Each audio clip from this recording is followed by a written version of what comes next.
Aztec myth, place of the prickly pear cactus. The ancient Aztecs believed in many gods, and each god had a job. For example, the sun god brought up the sun. If the sun god was unhappy, he would refuse to bring out the sun and all the crops would die. The Aztecs spent an enormous amount of time making sure that all their gods were happy, time they could have spent gathering food or making needed goods. The Aztecs solved that problem by assigned the job of keeping their many gods happy to their priests. The people still prayed. But it was the priests with the power to keep the gods happy. The priests believed the only way to keep so many gods happy all at once was to offer the gods human sacrifice.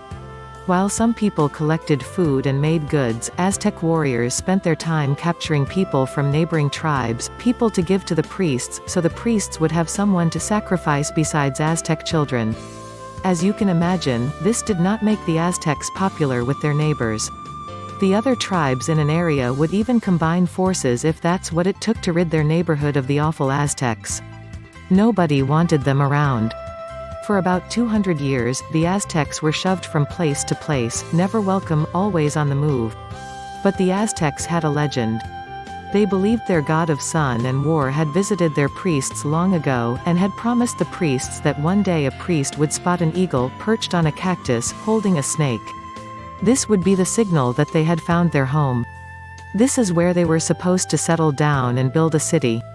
Part of the legend was that they were supposed to settle down peacefully, at least for a while, to give themselves times to build strength. Believe it or not, one day, a priest saw an eagle, perched on a cactus, holding a snake in its mouth. He could not believe his eyes. He ran back to the Aztec camp to tell his people what he had seen.